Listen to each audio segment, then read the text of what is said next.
Hello, everyone. Good evening. Today we will study NLM lecture number 3.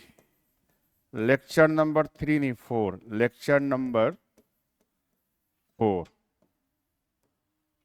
So, आज का जो topic है वो है फ्रेम ऑफ रेफरेंस से related, inertial frame of reference and non inertial frame of reference. आज का न्यूटन्स लॉज ऑफ मोशन का जो टॉपिक है वो है फ्रेम ऑफ रेफरेंस बेसिकली। और इस फ्रेम ऑफ रेफरेंस में हम लोग समझेंगे कि कितने टाइप के फ्रेम ऑफ रेफरेंसेस होते हैं।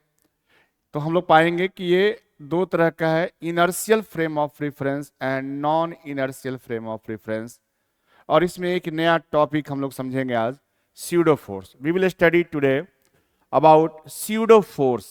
हाँ, वैसे कहने के लिए स्यूडो का मतलब होता है कुछ नहीं, झूठा, फॉल्स। तो फोर्स भी हो गया झूठा, फॉल्स। ये रियल फोर्स नहीं है। ये बेसिकली क्या है कि जब सिस्टम हमारा नॉन इनर्शियल फ्रेम में रखा गया हो, एक्सेलरेटिंग फ्रेम में रखा गया हो, और ऑब्जर्वर भी उसी एक्सेलरेटिंग फ्रेम में हो, या ऑब्जर्वर हमारा नॉन इनर्शियल फ्रेम में हो, तब स्यूडो फोर्स के कंसेप्ट को हम लोग अप्लाई करते हैं। तो आज की क्लासेस जो है वो स्यूडो फोर्स पे बेस्ड रहेगी। कुछ एग्जाम्पल जो इसके लिए सूट करता है बेटा, वो ये है कि हम लोग जो है कोई अगर लिफ्ट में अगर आप हैं और अपने लिफ्ट में अपने पैर के नीचे वेटिंग मशीन रख लीजिएगा, हाँ, मास मेजर करने वाला मशीन, वेटिंग मशीन रख लीजिएगा, और आप ऑब्जर्व करेंगे। सपोज कीजिए आप फर्स्ट फ्लोर पे हैं और 7th फ्लोर के लिए आपने बटन को ऑन कर दिया।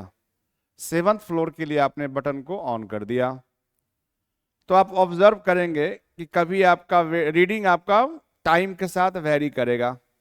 कभी रीडिंग आपका ज़्यादा दिखाएगा, कभी रीडिंग जो है वो कम दिखाएगा।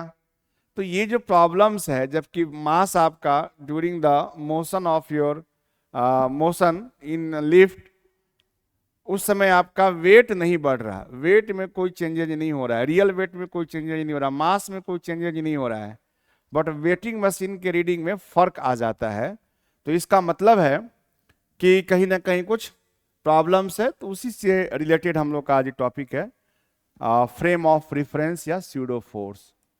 Frame of reference, frame of reference. तो जैसा कि आप जानते हैं फिजिक्स के नेचर के बारे में बेटा, nothing in the universe is absolute. दुनिया में कुछ भी एब्सोल्यूट नहीं है। जब भी हमें किसी चीज के बारे में बात करना पड़ता है तो उसमें हमें एक रिफरेंस सेट करना पड़ता है, अच्छा, बुरा, खराब। तो उसी तरीके से फिजिक्स में भी कोई ऑब्जेक्ट मोशन में है कि रेस्ट में है, एक्सेलरेट कर रहा है तो किस एक्सेलरेशन से जा रहा है। In for all these purposes we have to set a frame of reference. We have to set a reference. उस रेफरेंस को सेट करने के लिए एक फ्रेम डेवलप किया गया है, that is known as frame of reference, है ना। सो फिलॉसफी, इस टॉपिक यहां से स्टार्ट करते हैं। Nothing in universe is absolute. Nothing in universe is absolute. Everything in the universe is, everything in universe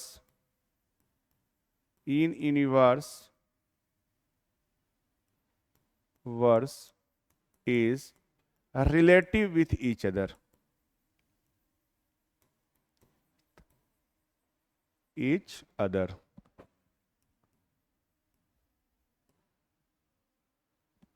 आप पढ़ने में अच्छा हैं, तो जब हम ये बोल रहे होते हैं तो उस समय हमारे माइंड में एक फ्रेम मैंने सेट कर रखा कि आप हमारे क्लास के अच्छे बच्चे हैं, आप हमारे इंस्टीट्यूट के सबसे अच्छे बच्चे हैं, आप इस शहर के सबसे अच्छे बच्चे हैं, आप इस स्टेट के सबसे अच्छे बच्चे हैं। आप हो सकते हैं पूरे इंडिया के टॉपर हों, इट मे बी पॉसिबल कि आप वर्ल्ड वाइड सबसे जीनियस एंड बेटर स्टूडेंट हैं। तो जब हम किसी को बोलते हैं अच्छा बुरा, तो हमारे मन में एक पैमाना, एक स्केल, एक रेफरेंस सेट रहता है बेटा। उसी फ्रेम को हम लोग फिजिक्स के लैंग्वेज में फ्रेम ऑफ रिफरेंस नाम देते हैं। So to represent to better represent motion of object, to better express motion of object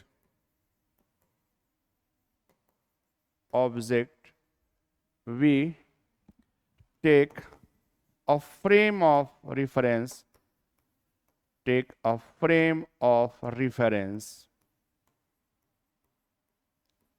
बेटा इस कमरे का कुछ भी, जैसे सपोज कीजिए वर्टिकल साइड है, it is Y axis, it is X axis, it is Z axis, it is known as frame of reference, जो हम लोग शुरू से ही करते आ रहे हैं। जैसे ये एक्स एक्सिस, ये वाई एक्सिस, ये Z axis, and you know Z axis is like this one, not along this line, but we have to draw, and we cannot draw line in air, so we take along this one.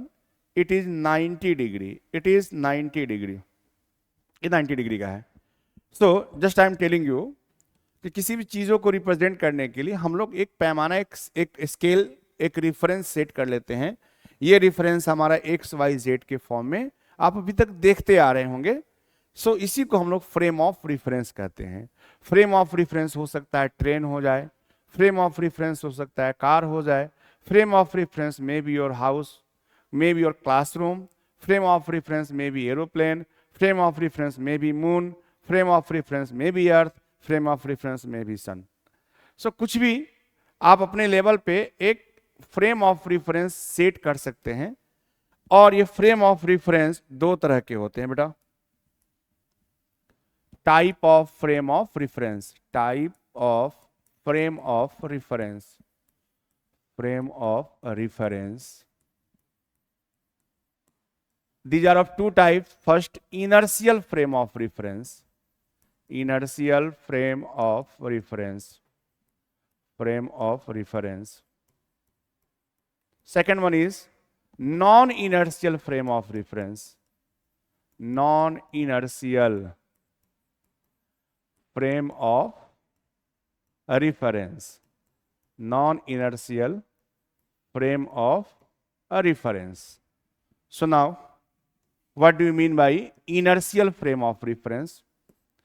First, inertial frame of reference,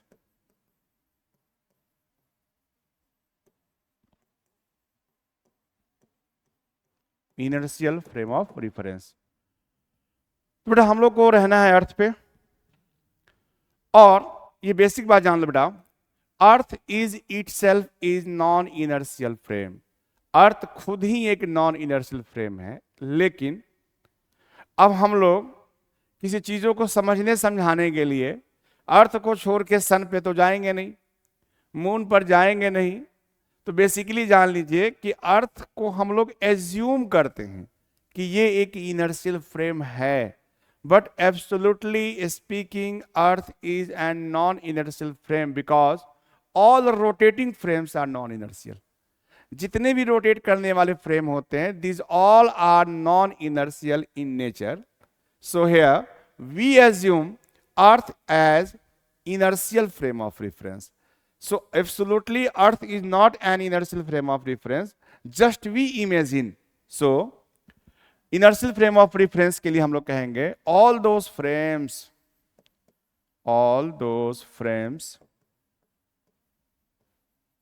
which are at rest or moves with constant velocity,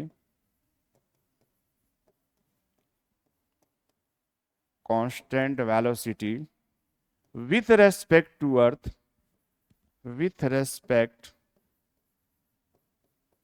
earth, then it is said to be inertial frame of reference, inertial frame of reference। वैसे सारे frame जो अर्थ के respect में या तो rest में हो या कांस्टेंट वेलोसिटी से मूव करेगा, this all frames are known as inertial frame of reference. जैसे कोई ट्रेन कांस्टेंट वेलोसिटी से मूव करेगा तो आप उसे इनर्शियल फ्रेम ऑफ रेफरेंस मान सकते हैं। किसी कार में बैठे हुए हैं, वो कार रेस्ट में है, वो इनर्शियल फ्रेम ऑफ रेफरेंस हो गया। आप घर में बैठे हुए हैं, आपके घर के कमरा एक्स वाई जेड एक्सिस ले लीजिए, these all are inertial frame of reference. लेकिन अगर कार एक्सेलरेट करे, अगर ट्रेन एक्सेलरेट करे, एरोप्लेन एक्सेलरेट करे और उसमें आप एज ए ऑब्जर्वर बैठे हुए हैं, तो आपका वो non inertial frame of reference हो जाएगा। सो वैसे सारे फ्रेम जो अर्थ के रिस्पेक्ट में रेस्ट में हो या फिर कांस्टेंट वेलोसिटी से मूव करेगा, then they are taken as inertial frame of reference. और जैसा कि मैंने स्टार्टिंग में बोला कि earth itself is a non-inertial frame, but we assume Earth itself is an non-inertial frame of reference, but we assume Earth as inertial frame of reference, inertial frame of reference। Reference के लिए अर्थ को हम लोग inertial मानते हैं, but absolutely earth is an non inertial frame. Absolutely, Earth itself is a non-inertial frame of reference, but we assume Earth as inertial frame of reference। तो example भी inertial का समझ में आ गया। अब आइए non inertial frame of reference. So just इसका opposite बेटा, non inertial frame of reference, frame of reference. All those frames which are at rest, all those frames which are accelerating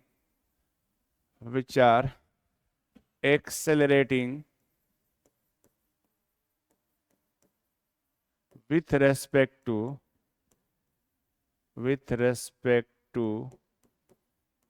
Earth are taken as non-inertial frame of reference।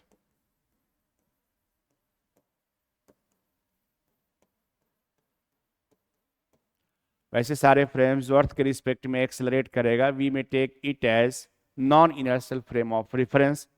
अब ये बात inertial और non inertial की जब हो गई बच्चे, तो ये जानना आपके लिए जरूरी है कि Newton's laws of motion are valid only in inertial frame of reference.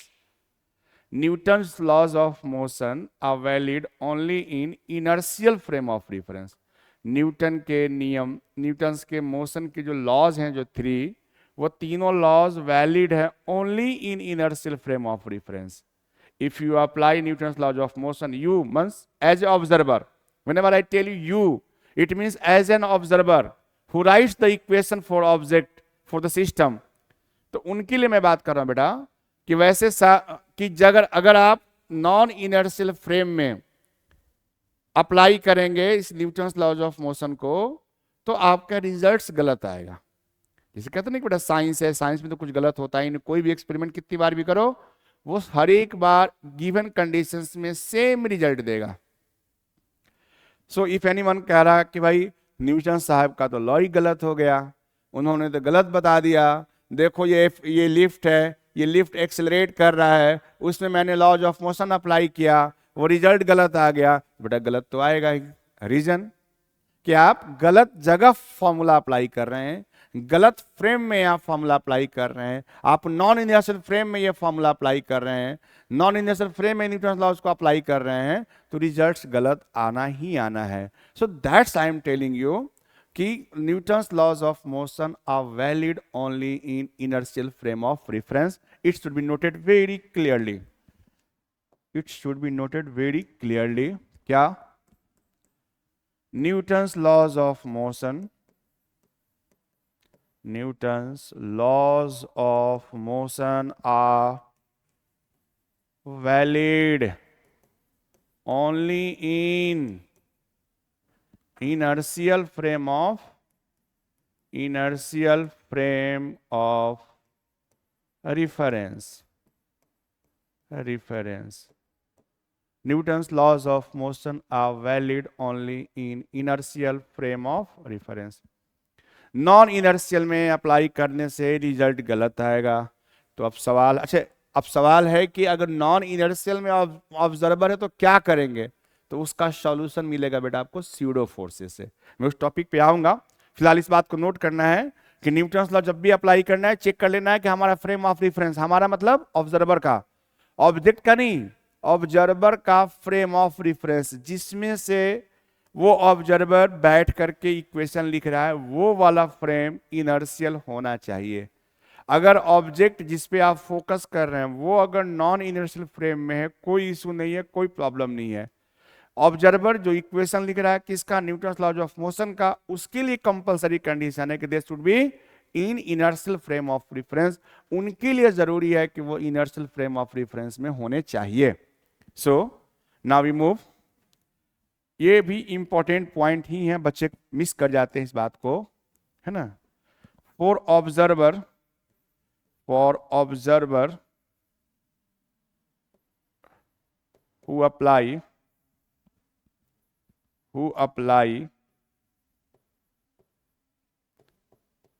who apply Newton's laws of motion,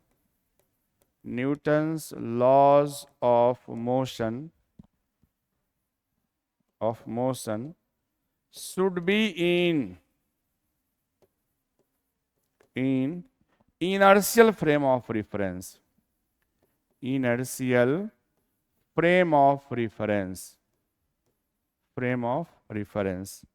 Otherwise result will be wrong.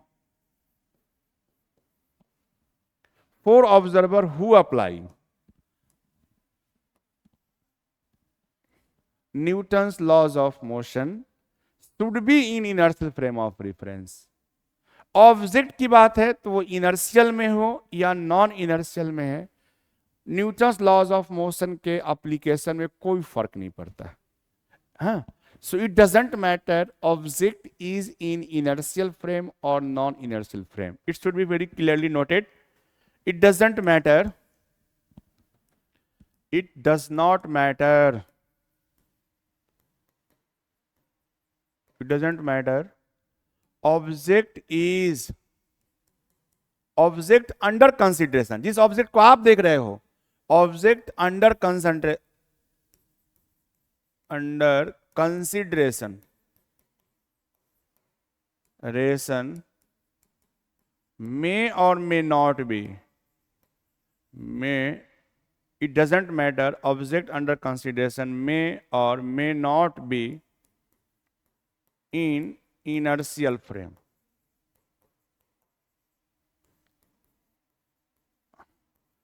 जिस ऑब्जेक्ट पे आप फोकस कर रहे हो वो इनर्शियल में तब भी अच्छी बात है, नॉन इनर्शियल में तब भी कोई बात नहीं है. मेन बात आपको जो ध्यान देनी है, जो फोकस करनी है, वो ऑब्जर्वर. एज यू ऑब्जर्वर अपने आप को इमेजिन करो कि आप फ्रेम, आप जहां से इक्वेशन लिख रहे हो वो वाला फ्रेम आप घर में बैठ के लिख रहे हो, एरोप्लेन में बैठ के लिख रहे हो, एक्सेलरेटिंग लिफ्ट में बैठ के लिख रहे हो, कि कांस्टेंट वेलोसिटी से मूव करने वाले लिफ्ट में लिख रहे हो. वो डिपेंड करता है आप पर कि आप किस फ्रेम में हो. अगर आपका फ्रेम इनर्शियल है तब आप न्यूटन्स ऑफ मोशन अप्लाई कीजिए, आंसर सही आएगा. अगर आप non inertial frame of reference में बैठ के इक्वेशंस लिख रहे हैं, निश्चित रूप से इक्वेशन रॉन्ग आएगा. अब सवाल यह है कि फिजिक्स से बेटा हर एक समस्या का सॉल्यूशन यहां पे है. It has solution of every problems. अब सवाल ये उठता है कि सर अगर हम नॉन इनर्शियल फ्रेम में हैं, अब हमारे किस्मत में इनर्शियल फ्रेम नहीं है, तो भैया रोने की जरूरत नहीं है तो उसका सॉल्यूशन है, तो उसकी सॉल्यूशन आता है स्यूडो फोर्स से। सो concept of pseudo force, concept of pseudo force, है ना, when object, when observer, when observer's frame moves with an acceleration, moves with an acceleration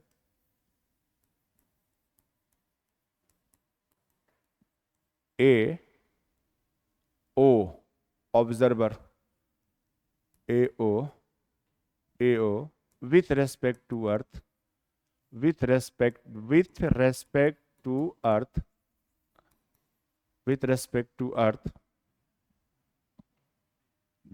then apply a force, apply an additional force equals to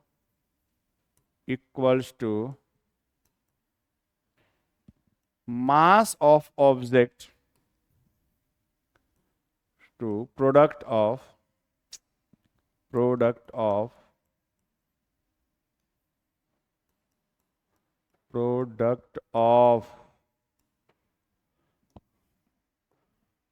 mass of object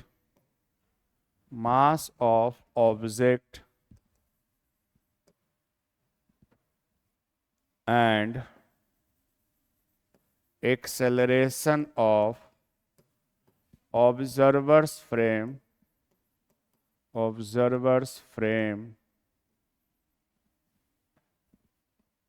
that is F additional extra, जो आपने force, जितने real forces है वो तो दिखाना ही दिखाना है बेटा, एक एक्स्ट्रा फोर्स आपको अप्लाई करना है जो मास of object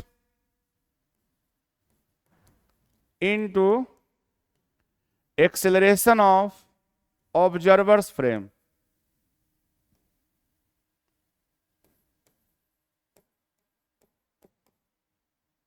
acceleration of observer's frame, इसी एक्स्ट्रा फोर्स को हम लोग कहते हैं स्यूडो फोर्स, झूठा फोर्स, इसे ही स्यूडो फोर्स नाम देते हैं बच्चे।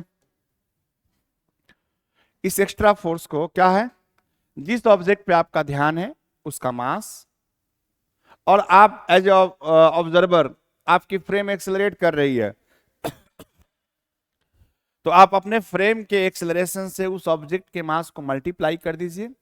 It is the extra force we have to apply on the object in addition to real forces. जो जो रियल फोर्सेज हैं उस पे पहले से वो तो रहेंगे ही रहेंगे, इन एडिशन आपको एक और फोर्स अप्लाई करना है जिसकी वैल्यू है mass of object into acceleration of observer's frame.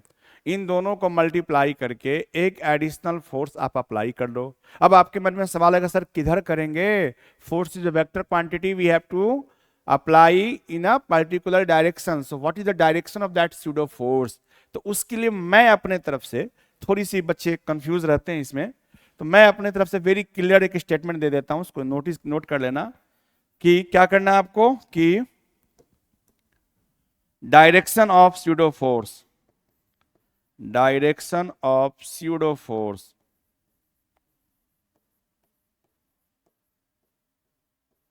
is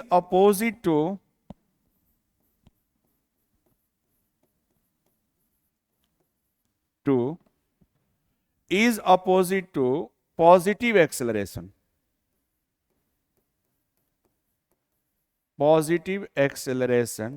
or along negative acceleration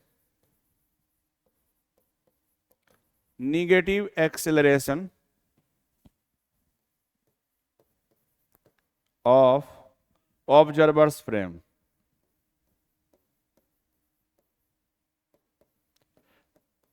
ये बातें बहुत परफेक्ट है। इस एक लाइन को याद रखना है कि अगर मान लो ऑब्जर्वर का फ्रेम एक्सेलरेट कर रहा है, अब वो ईस्ट की तरफ जा रहा है, सपोज करो ईस्ट की तरफ जा रहा है, बॉडी का फ्रेम का मोशन, ऑब्जर्वर के फ्रेम का मोशन ईस्ट की तरफ है और टाइम के साथ उसका स्पीड इंक्रीज कर रहा है। इन that case the direction of pseudo force is along west direction. Okay, suppose करो कोई ऑब्जेक्ट जो है, सपोज करो कोई ऑब्जेक्ट ईस्ट की तरफ जा रहा है और टाइम के साथ उसका स्पीड डिक्रीज कर रहा है, तो उस कंडीशन में डिक्रीज कर रहा है यानी रिटार्डेशन का केस हो रहा है, तो उस कंडीशन में बेटा direction of pseudo force is along east. हाँ, निगेटिव एक्सेलरेशन के अलोंग या पॉजिटिव एक्सेलरेशन के अपोजिट। ये एक लाइन याद रखने से कभी कोई problem regarding the pseudo forces नहीं आएगा। अब एक बहुत ही मजेदार आपको एग्जांपल बताते हैं और स्यूडो फोर्सेस के बारे में बहुत ध्यान से देखिए बेटा। इसलिए बता रहे हैं कि हमारा एक स्टूडेंट था, बेचारा वो एक गाड़ी खरीदा,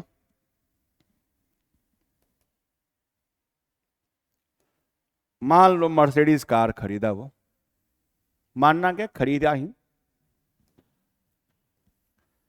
ये है उसकी मर्सिडीज कार और मर्सिडीज कार लगनी भी चाहिए, तो लो मर्सिडीज कार बन गया।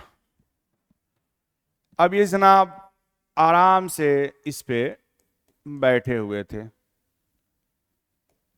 और जैसा कि आप देखते हैं कुछ टॉयज वगैरह इस तरीके से हैंग करते रहते, जैसे एप्पल या डॉल वगैरह कार के आगे में, तो ये हैंग कर रहा था और इसने ऑब्जर्व किया कि जब गाड़ी स्टार्ट हो गया, मोशन में आ गया, एक्सेलरेट करने लगा, तो ये जो आपका ऑब्जेक्ट है, टॉय है, गुड़िया है, डॉल है, वो थोड़ा इस डायरेक्शन में इंक्लाइंड हो गया। और इस बात को आप लोग भी नोटिस करते होंगे। ये जो टॉय है, ये जो डॉल है, ये जो प्लास्टिक के जो ग्रेप्स होते हैं, वो समथिंग एंगल पर इंक्लाइंड हो गया। अब इस बच्चे को होने लगा टेंशन, तो बोले सर टेंशन की कौन सी बात है? तो इसने लेक्चर जो है वो स्टार्टिंग के 2-3 इसने पढ़ रखा था, इससे गलती हो गई थी कि स्यूडो फोर्स का कंसेप्ट इसको पता नहीं था और ये जनाब इसी फ्रेम में लॉज ऑफ मोशन को अप्लाई करना शुरू कर दिए। कैसे अप्लाई किए समझो। अब ये ऑब्जर्वर है जो एक्सेलरेटिंग कार में है, जो नॉन इनर्शियल फ्रेम में है। इसने दिमाग लगाया कि सर ने तो बताया था कि ऑब्जेक्ट है और स्ट्रिंग से अटैच्ड है, तो in this direction we have a force known as tension, in vertically downward direction we have a force equals to mg। अब जैसे ये ड्रॉ किया तो इसको प्रॉब्लम होना शुरू हो गया। क्या? इस बंधु ने इस फोर्सेस को 2 पार्ट में रिजॉल्व भी कर लिया। क्या हो जाएगा बच्चे? तो टी का वर्टिकल कंपोनेंट, टी का vertical component T sine T cos theta, horizontal component T sine theta, नीचे की तरफ mg। अभी बहुत जबरदस्त तरीके की प्रॉब्लम्स में आ गया। How this is possible? कहा कि अरे ये तो बड़ा मुश्किल हो गया, न्यूटन्स लॉज ऑफ मोशन गलत हो गया, जिसको सारी दुनिया मानती है और इस बच्चे को विश्वास था न्यूटन साहब पे कि न्यूटन लॉज ऑफ मोशन गलत नहीं हो सकता है। इसने अच्छा आप सोचे ना कि क्या इसको इसे इतना शॉकिंग क्यों हुआ ये बच्चा? इसलिए हो गया बेटा कि इसको यही समझ में आ रहा था कि टी कॉस थीटा mg को काउंटर कर दिया, T cos theta equals to mg, जैसा कि आप समझ रहे हो। अब इसे ये नहीं समझ में आ रहा था कि टी साइन थीटा का कोई काउंटर कहाँ है। तो बोलोगे काउंटर की क्या जरूरत है, दुनिया में ऐसे बहुत सारे केसेस हैं जिसमें काउंटर फोर्सेज नहीं रहते हैं। तो भाई जब काउंटर फोर्सेज नहीं रहते हैं तो बॉडी एक्सेलरेट करता है ना। इन दैट केस तो इसको ये प्रॉब्लम होने लगा कि ठीक है इधर फोर्स लग रहा है टी साइन थीटा, तो जब ये फोर्स इधर की तरफ एक्ट करेगा तो इसे इस डायरेक्शन में एक्सेलरेट करना चाहिए, और जब ये एक्सेलरेट करेगा तो इन दोनों के बीच की जो गैप है वो चेंज होगा बच्चे। जब ये एक्सेलरेट करेगा इधर के तरफ तब ये ऑब्जर्वर और इस बॉल या डॉल के बीच में डिस्टेंस चेंज करना चाहिए, वो चेंज कर नहीं रहा है। ये उसकी प्रॉब्लम्स थी, और ये जो समझ में आ रहा था कोई ना कोई फोर्स इधर चाहिए, तभी ये हमारे रिस्पेक्ट में रेस्ट में रहेगा। अब इसने बेटा कंपनी वाले को फोन लगाया, मर्सिडीज वाले को, इंजीनियर आया, मैकेनिक नहीं इंजीनियर आया, मतलब बहुत बड़ा प्रॉब्लम है, बहुत चैलेंजिंग केसेज हमारे साथ। तो गाड़ी तुरंत शोरूम से निकाला, प्रॉब्लम हो गया उसे, मतलब बहुत चैलेंजिंग केसेज है। क्या भाई, तो तुम्हारे गाड़ी में लॉज ऑफ मोशन काम नहीं कर रहा है। तो बोला क्या हुआ, तो तुरंत बेचारा जो है इंजीनियर, कंपनी ने इंजीनियर भेजा, इंजीनियर साहब ये पहुंचे गाड़ी में, बोले क्या, बोला आओ इधर आओ, इधर आओ, देखो गाड़ी में बैठो। बोला बताओ दुनिया भर में ये फेमस है law, Newton's laws of motion, और तुम्हारी इस कंपनी की गाड़ी में ये लॉ फेल हो गया।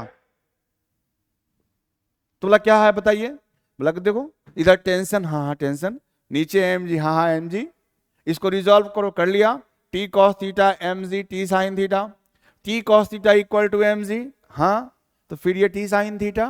इंजीनियर साहब समझ गए, उन्होंने बोला कि भाई साहब आप जो हैं लगता है कि स्यूडो फोर्स की क्लासेस को छोड़ दिए थे, आप बाहर आइए, ड्राइवर को गाड़ी चलाने दीजिए। तो ये स्टूडेंट और ये इंजीनियर साहब दोनों रोड पे आ गए, गाड़ी चलने लगी। अब बोले आप इमेजिन कीजिए, क्या मान लो ट्रांसपेरेंट है ये कार, इमेजिन कीजिए, अब इक्वेशन लिखिए आप। तो इसने इक्वेशन लिखा बेटा कि ऊपर के तरफ टी कॉस थीटा, नीचे के तरफ एम जी, राइट के तरफ टी साइन थीटा, और अब इसके रिस्पेक्ट में ये आगे के तरफ जा रहा है, इस पर्सन के रिस्पेक्ट में ये आगे के तरफ जा रहा है, एक्सेलरेट कर रहा है।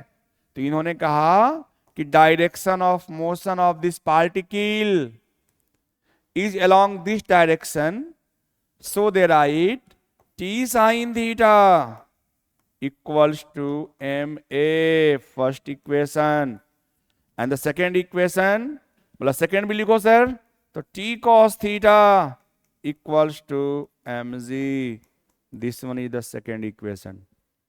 So t sin theta equals to ma, t cos theta equals to mg।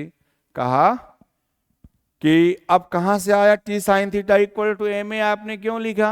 तो बोला कि भाई ये तो एक्सेलरेट कर रहा है मेरे रिस्पेक्ट में, तो लिखना ही है। तो ठीक है, बट ये बताओ ना कि इस गाड़ी में क्यों नहीं हो रहा है।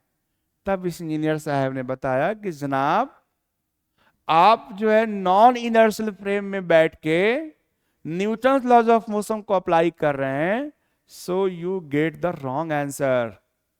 तो बोला कि नहीं भाई मुझे कार नहीं चाहिए। क्यों नहीं चाहिए भाई, मेरे को वैसा कार चाहिए जिसमें Newton's laws of motion act करता हो, काम करता हो। बोला हो जाएगा सर, मैं आपको टेक्निक दे रहा हूं, आप कर लीजिए। तो कैसे करेंगे, कहा कि चलिए बैठिए। फिर ये दोनों जनाब पहुंच गए यहाँ, बोले कि देखो सर जब आप नॉन इनर्शियल फ्रेम में बैठोगे तो क्या करना कि जिस डायरेक्शन में आपकी कार एक्सेलरेट कर रही है उसके अपोजिट डायरेक्शन में एक फोर्स अप्लाई कर देना, ऐसे। हाँ ऐसे एक्सेलरेट कर रहा, आप पीछे की तरफ लगाना, किस पर, जिसको आप देख रहे हैं उसको। किसको देख रहे हैं, ऑब्जेक्ट एम को, एम मास के ऑब्जेक्ट को, उसके मास से अपने एक्सेलरेशन का। इस केस में क्या है बेटा, एक बड़ी कंफ्यूजन होता है। इस वाले केस में क्या है कि ये जो ब्लॉक है मतलब पार्टिकल है और ये जो ऑब्जर्वर है ये दोनों सेम फ्रेम में है, तो हमारा कंसर्न हमेशा ऑब्जर्वर के फ्रेम से होता है, ऑब्जेक्ट के फ्रेम से होता नहीं है। तो इनकी फ्रेम की एक्सेलरेशन मान लो a है, तो m इंटू ए, और इसे ही हम लोग कहते हैं pseudo force, pseudo force. So hope you all understand the concept of pseudo force. तो जब भी आप नॉन एक्सेलरेटिंग फ्रेम में हो, नॉन इनर्शियल फ्रेम में हो और एक्सेलरेटिंग फ्रेम में हो, in that case you have to apply an additional forces. जैसे कि मैंने टी और एम जी जो रियल था वो अप्लाई किया, इसके साथ साथ एक एडिशनल फोर्स अप्लाई करना है। कौन सा फोर्स? तो एम ए। एम क्या है? Mass of object under consideration. A क्या है? ऑब्जर्वर के एक्सेलरेशन, ऑब्जर्वर के फ्रेम का acceleration. M a that is known as the pseudo force, छूटा फोर्स। ये फोर्स जब आप इनर्शियल फ्रेम में रहेंगे तो लगाने की जरूरत नहीं है, आपकी दुनिया बिना स्यूडो फोर्स के भी चल सकती है। स्यूडो फोर्स तभी अप्लाई करना होता है जब हम लोग नॉन इनर्शियल फ्रेम में होते हैं। हम मतलब ऑब्जर्वर, बार बार कह रहे हैं हम मतलब ऑब्जर्वर, एज ए ऑब्जर्वर। तो ये स्यूडो फोर्स मुझे अप्लाई करना पड़ता है।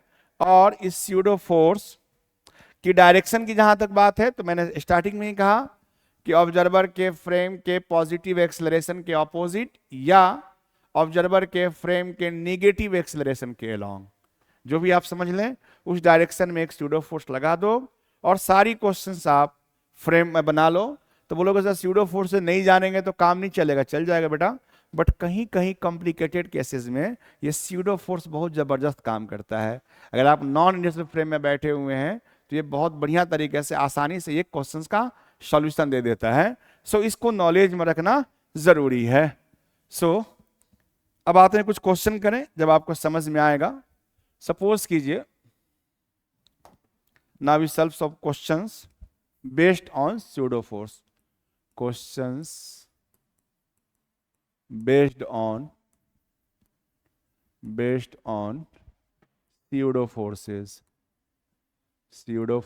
या नॉन इनर्शियल फ्रेम, दोनों में से एक ही बात है। अच्छा हाँ, एक मिनट बच्चे, एक कंसेप्ट और इन एडिशन तो छूट रहा है पीछे वाले केस में ही, कि सपोज करो एक ऑब्जर्वर है और ये ऑब्जेक्ट का कार है, इसमें ये कुछ इस तरीके से a1 एक्सेलरेशन से जा रहा है और ये ऑब्जेक्ट है m मास का है और ये a2 एक्सेलरेशन से जा रहा है। ऑब्जर्वर इस फ्रेम में है बेटा और ये पॉजिटिव है ना, पॉजिटिव है मतलब इस डायरेक्शन में एक्सेलरेट कर रहा है। तो आपसे पूछा जाए कि इन this case right the expression for pseudo force, write the expression of pseudo force. So in this case pseudo force equals to m into a2, not ma1. You have to write ma2, mass of object under consideration and acceleration of observer's frame. Is it clear? Direction, अगर इस direction में ये positive है तो आपको pseudo force लगाना है इस डायरेक्शन में, ma2 स्यूडो फोर्स लगेगा इस डायरेक्शन में। Is it clear? समझ में आ गया? अपोजिट डायरेक्शन में आपको स्यूडो फोर्स लगाना, किसके अपोजिट? ऑब्जर्वर के फ्रेम के पॉजिटिव एक्सेलरेशन के डायरेक्शन के अपोजिट लगाना है ना। तो ये आपका स्यूडो फोर्स का फंडा हो गया। बाद बाकी जो जैसे था उस तरीके से आप क्वेश्चन को सॉल्व करेंगे। अगर इस डायरेक्शन में नेगेटिव होता, रिटार्ड करता, तो स्यूडो फोर्स तब इधर की तरफ लगाते हैं हम लोग बेटा, ठीक है। अब आइए questions based on pseudo forces, questions based on pseudo forces.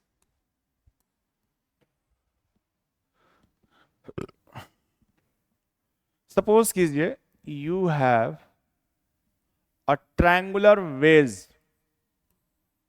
of mass capital M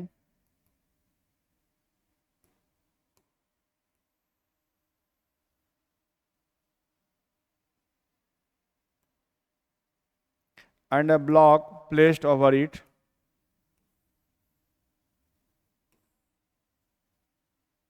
and a block placed over it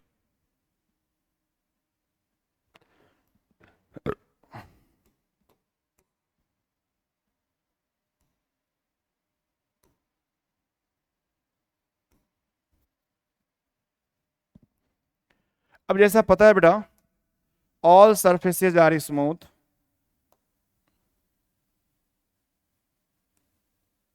all surfaces are smooth, because friction पढ़े नहीं आप, तो जितने भी सरफेसेज होंगे इस केस में बेटा वो सभी स्मूथ सरफेसेज हैं। आपको बताना है कि कितना फोर्स से इसे पुश करें, या what should be the acceleration, या what is the force applied force on the wedge so as a smaller block does not slide। कितने फोर्स, देखो बेटा अगर ऐसे छोड़ दोगे, फोर्स नहीं लगाओगे तो ये स्लिप करेगा, नीचे की तरफ आ जाएगा।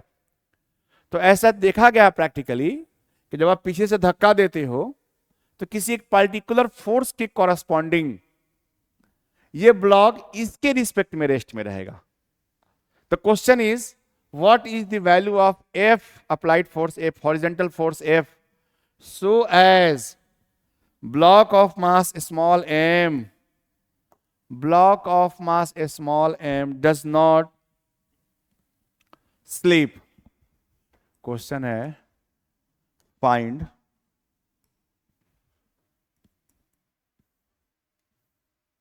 acceleration of force ना, find applied horizontal force on block so as a smaller block remains at rest with respect to triangular wedge, remains at rest with respect to wedge। आप कितना हॉरिजेंटल फोर्स अप्लाई करेंगे कि ये जो triangular veg, ये जो smaller block है वो इस पर स्लिप नहीं करे, ये क्वेश्चन है बेटा। तो इसके दो तरीके हो सकते हैं, एक तो ट्रेडिशनल जैसे आप बनाते आ रहे हैं, और दूसरा तरीका है स्यूडो फोर्स के कंसेप्ट से। सो देखा जाए, दोनों मेथड में आपको डिस्प्ले कर देता हूं बेटा, बता देता हूं। मेथड नंबर 1,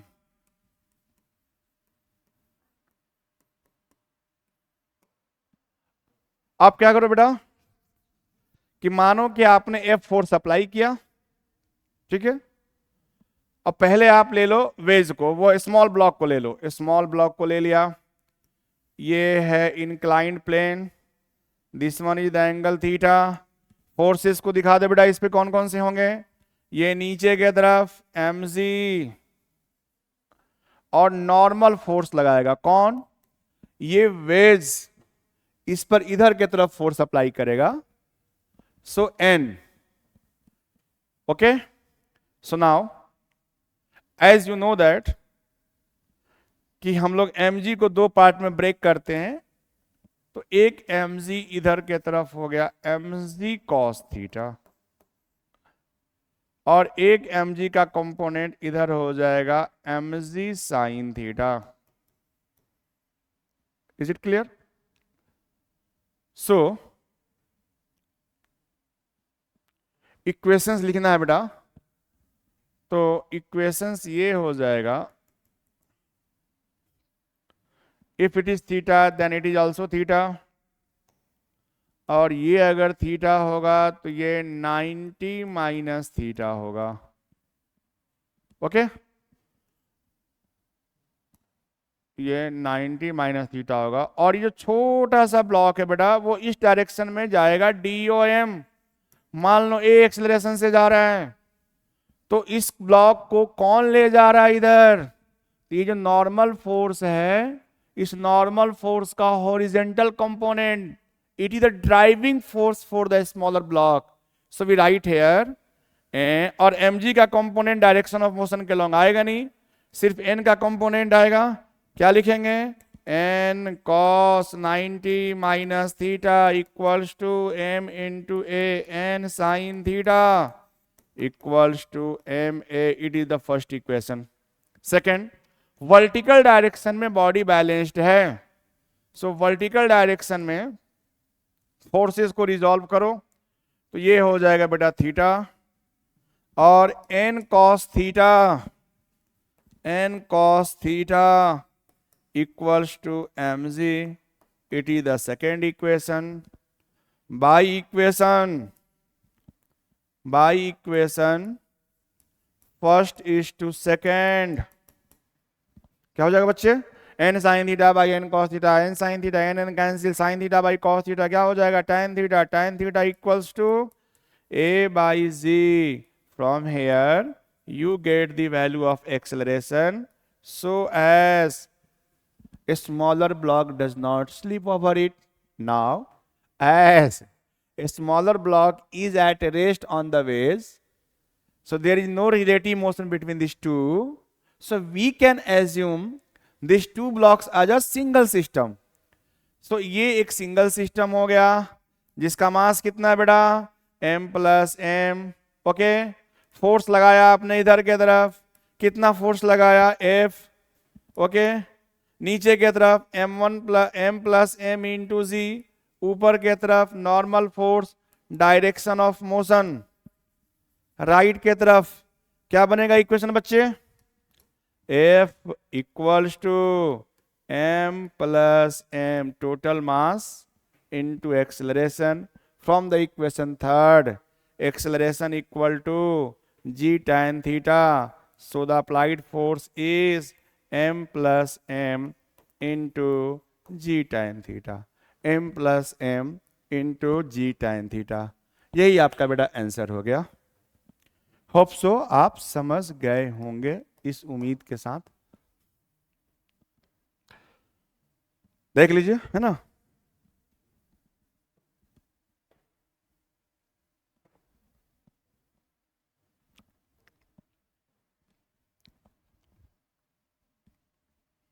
आगे बढ़ते हैं बेटा. दूसरा मेथड, इसी क्वेश्चन को सॉल्व करने के लिए सेकेंड मेथड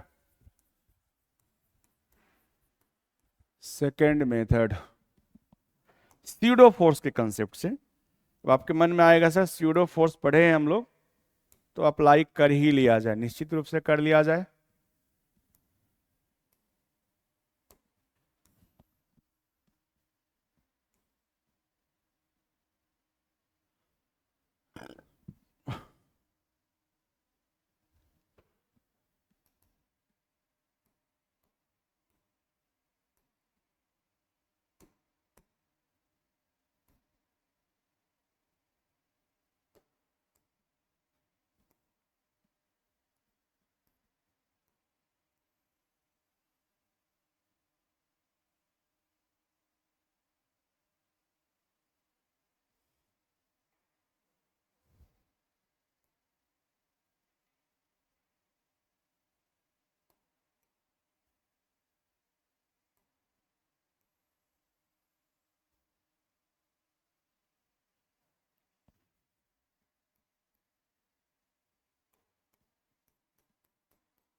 चलो बच्चे, तुम्हें ले चलते हैं स्यूडो फोर्स की दुनिया में.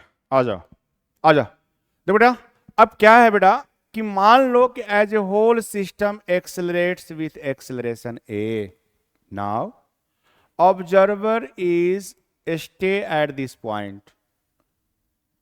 Now as the whole system accelerates with acceleration a and observer is in the frame of accelerating block, so the observer is in non-inertial frame, then it's to apply an additional force that is known as pseudo force. और इसकी value कितना किस पे लगाना है? इस object पर. किधर लगाना है? इधर की तरफ लगाना है। क्यों? इधर एक्सेलरेट कर रहा है, इधर लगाना है। कितना लगाना है? इसका मास इंटू एक्सेलरेशन ए। क्लियर? अब समझो, तो जो ये ब्लॉक है हमारा, ये छोटा सा ब्लॉक है, इस पे कौन कौन से फोर्सेस किधर किधर लग रहे हैं? तो जैसा कि आप अच्छे से जानते हैं बच्चे, क्या कि ये ब्लॉक पे फोर्सेस इधर के तरफ आपने कर दिया स्यूडो फोर्स एम ए, इधर के तरफ एन, नीचे के तरफ एम जी, ये angle 90 minus theta, 90 minus theta. क्या करो बच्चे? तो एक काम करो कि सभी फोर्स, अब ये ब्लॉक, ये ऑब्जर्वर के रिस्पेक्ट में ये ब्लॉक नीचे नहीं आ रहा, मतलब क्या हुआ? जितना फोर्स ऊपर उतना फोर्स नीचे। ऊपर की तरफ फोर्स कितना हो जाएगा बेटा? ऊपर की तरफ इंक्लाइंड फोर्स कितना हो जाएगा? M A cos theta. Down the inclined plane force कितना हो जाएगा? M G sine theta. तो यहां से रिजल्ट क्या आ गया बच्चे? M A cos theta equals to M G sine theta. From here A equal to G sin theta upon cos theta equals to Z tan theta. And now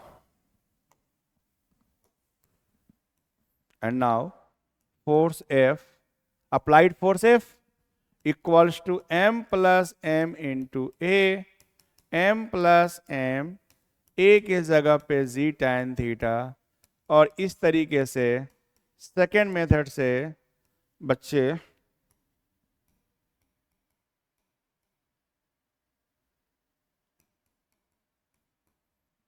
तो now on this basis हम लोग जो पीछे वाले questions में इतने सारे equations लिखने पड़े थे, इस वाले केस में बस एक स्टेप में हम लोगों ने कर लिया, ए की वैल्यू फाइंड कर दिया, बाकी लॉज ऑफ मोशन अप्लाई करके क्वेश्चन लिख दिए।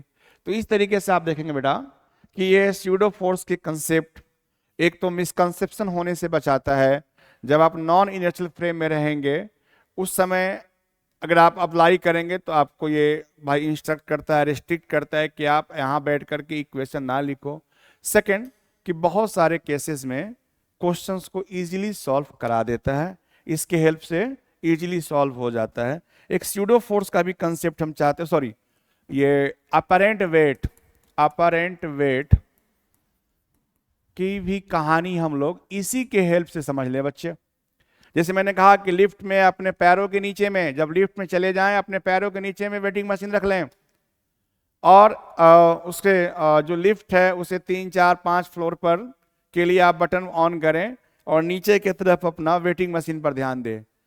You will observe that in different cases, जैसे जैसे ही वो लिफ्ट स्टार्ट होगा उस समय रीडिंग कुछ और आ जाएगा, बीच के टाइम इंटरवल में जब कांस्टेंट स्पीड से चलेगा तो रीडिंग कुछ और होगा, जब वो रुकने वाला होगा, जब वो डीएक्सेलरेट होगा तब रीडिंग कुछ और आएगा। तो डिफरेंट केसेस में रीडिंग डिफरेंट आने के पीछे रीजन ये है कि उसमें अगर ऑब्जर्वर एज अपने आप ही ऑब्जेक्ट हैं और आप ही ऑब्जर्वर मान लो, या फिर उस वेटिंग मशीन पे कोई दूसरा ऑब्जेक्ट रख दो, है ना, कोई सा भी एक ऑब्जेक्ट, पानी की ये बोतल है, उस वेटिंग मशीन पे आप खुद नहीं खड़े हो तो आप एक काम करो, वेटिंग मशीन अब तो आजकल तो लाइट वेटेड आता है इलेक्ट्रॉनिक वाला, उसे लेकर के हाथ पर और उस पर पानी का बोतल रख दो, उसके रीडिंग को ऑब्जर्व करो और इधर लिफ्ट के बटन्स को ऑन ऑफ करते रहो, है ना, डिफरेंट स्केल के लिए। तो रीडिंग में आप ऑब्जर्व करेंगे, जो ऑब्जर्व करेंगे उसकी थ्योरी यहां से आएगा बेटा। अलग अलग केस में अलग अलग डिफरेंट केसेस में डिफरेंट रिजल्ट्स आते हैं। सो यहाँ पे 5 to 6 केसेस है, so we will discuss here. Suppose करो ये लिफ्ट है बेटा, इसमें एज ए ऑब्जर्वर आप यहां हो और यहां वेटिंग मशीन है, इस पे कोई ब्लॉक रखा गया है, ये लिफ्ट कांस्टेंट स्पीड से अगर ऊपर या नीचे जा रहा है, ऐसे केसेस में बेटा, ऐसे केसेस में ये इनर्शियल फ्रेम हो गया, ये ऑब्जर्वर इस पे कौन कौन से फोर्सेस लिखेगा, तो ऊपर के तरफ N1, नीचे के तरफ mg, equation becomes N1 equals to mg। So weighing machine उसका weight mass time gravitational acceleration के इक्वल बताएगा. So case number 1 is this one. Different cases we have to discuss. Second one case कि जब ये lift ऊपर के तरफ accelerate करे, जब ये लिफ्ट ऊपर के तरफ एक्सेलरेट करे बेटा, सपोज करो ये ए एक्सेलरेशन से ऊपर जा रहा है और ये पॉजिटिव एक्सेलरेशन है, मतलब एक्सेलरेट कर रहा है, ऊपर जा रहा है और एक्सेलरेट कर रहा है. फिर वही है, ये वेटिंग मशीन है, ये कोई ब्लॉक है, ये ऑब्जर्वर है, ये जनाब क्या लिखेंगे फोर्सेस, तो इनका फोर्सेस बताएंगे. ऊपर की तरफ नाम दे दो N2, ये वेटिंग मशीन ऊपर की तरफ N2 फोर्स लगा, नीचे की तरफ mg, और now this person is in non-inertial frame, so they have to apply an additional force known as pseudo force which is in vertically downward. क्यों? ऊपर की तरफ पॉजिटिव एक्सेलरेशन है, उसके अपोजिट लगाना है, नीचे ma लगाएगा. अब इसके रिस्पेक्ट में ये रेस्ट में है, इसलिए जितना फोर्स ऊपर उतना फोर्स नीचे. इक्वेशन क्या बन जाएगा बच्चे? N2 equal to mg plus ma mg plus a. And you will observe in that case कि जब आपका लिफ्ट एक्सेलरेट कर रहा है ऊपर के तरफ, तो वेटिंग मशीन का जो रीडिंग है और आप थ्योरेटिकली जो कैलकुलेट करेंगे वो सेम आएगा, रीडिंग बढ़ जाएगा. मास वही है बट वेटिंग मशीन की रीडिंग बन गई. इसलिए बेटा कहा जाता है, क्वेश्चन भी आता है कि वेटिंग मशीन क्या मेजर करता है. निश्चित रूप से कहोगे सर वेट नहीं, weighing machine normal force measure करता है, कांटेक्ट फोर्स मेजर करता है. अगर ये वेटिंग मशीन मास को अगर मेजर करता, वेट को मेजर करता, तो हमेशा सही देता. ब्लॉक का तो मास चेंज हुआ नहीं, ब्लॉक का तो वेट चेंज हुआ नहीं. और ये जो डिफरेंट रियल वेट ये है, इस रियल वेट से डिफरेंट वेट होता है, that is known as apparent weight. In this case the real weight of object is mg and apparent weight is mg plus ma. So third number का case फटाफट आप समझ गए होंगे बच्चे, तो जल्दी जल्दी हम लोग अब कर लेते हैं. केस नंबर थर्ड, अगर ये लिफ्ट ऊपर की तरफ जा रहा है, लेकिन अब ये जो लिफ्ट है वो डीएक्सेलरेट हो रहा है, ऊपर तो जा रहा है बट रिटार्ड हो रहा है. रिटार्डेशन के केस में ये वेटिंग मशीन, ये ब्लॉक, ये ऑब्जर्वर, ये इक्वेशन क्या लिखेगा बच्चे? ये इक्वेशन लिखेगा ऊपर की तरफ मान लो नॉर्मल फोर्स N3, नीचे की तरफ mg. अब ये ऊपर की तरफ जा रहा है और रिटार्ड कर रहा है. स्यूडो फोर्स किधर होता है? नेगेटिव एक्सेलरेशन के लॉन्ग होता है, तो स्यूडो फोर्स किधर हो जाएगा? ऊपर की तरफ हो जाएगा. इसके रिस्पेक्ट में ये ऑब्जेक्ट रेस्ट में है, क्या लिखेंगे equation? N3 plus ma equals to mg, N3 equals to mg minus ma, m into g minus a. So all dear see observe here, weighting machine उसी ऑब्जेक्ट का वेट जो पहले ज्यादा बता रहा था अब कम बताएगा. ठीक है. नाउ टू मोर और केसेस को डिस्कस कर लेते हैं. फोर्थ केस, और इसका जवाब हम उम्मीद करते हैं आप लोग को देना बच्चे. चलो इसका आंसर साफ दीजिए.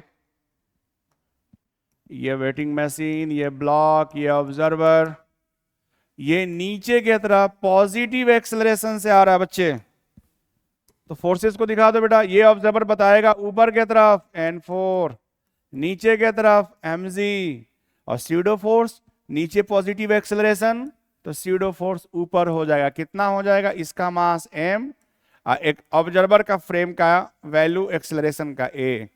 क्या लिखोगे बेटा? N4 plus ma equals to mg. So N4 equals to mg minus ma. It is the fourth case. And the last one case, the fifth case, case number 5.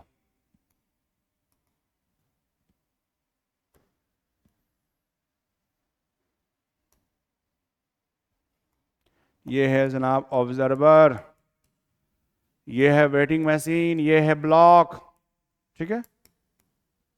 तो इस ब्लॉक में, इस फ्रेम में फिर वही कहानी, नीचे की तरफ जा रहा है लेकिन रिटार्ड कर रहा है बेटा, रिटार्डेशन का केस है। लिफ्ट 5th फ्लोर से ग्राउंड फ्लोर पे आ रही है, तो जब वो 1st फ्लोर से ग्राउंड फ्लोर की तरफ जाएगा तो टाइम के साथ उसका स्पीड डिक्रीज होगा, मतलब उस केस में आपका लिफ्ट रिटार्ड होगा। तो ये पर्सन इस वाले ब्लॉक के लिए FBD ड्रॉ करेगा, ऊपर के तरफ N5 नाम दे दो, नीचे के तरफ mg। अभी नीचे की तरफ निगेटिव एक्सेलरेशन से स्यूडो फोर्स भी क्या हो जाएगा, नीचे की तरफ हो जाएगा।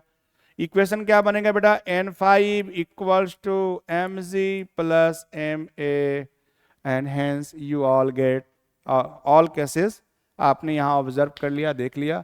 अब इसको आराम से कॉपी पे लिखना, लिख के सोचना समझना कि लिफ्ट में किस किस केस में आपका वेट बढ़ता है और घटता है। तो जब लिफ्ट नीचे की तरफ रिटार्ड करेगा तो आपका वेट बढ़ेगा, जब लिफ्ट ऊपर के तरफ एक्सेलरेट करेगा तब आपका वेट बढ़ेगा।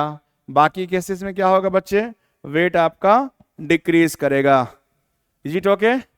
सो now we finish our lectures at this point. So we will meet in next class with friction. Friction के बारे में मिथ है कि ये मोशन को अपोज करता है, बट द फैक्ट इज कि friction opposes relative motion between contact surfaces. बहुत सारे केसेस में फ्रिक्शन के कारण ही मोशन होता है, means friction is driving force. So अगले क्लास में बच्चे हम लोग फ्रिक्शन को एंजॉय करेंगे, नेक्स्ट क्लास में फ्रिक्शन। सो पढ़ के आना बच्चे, and hope see you again. Bye बच्चे, बाय।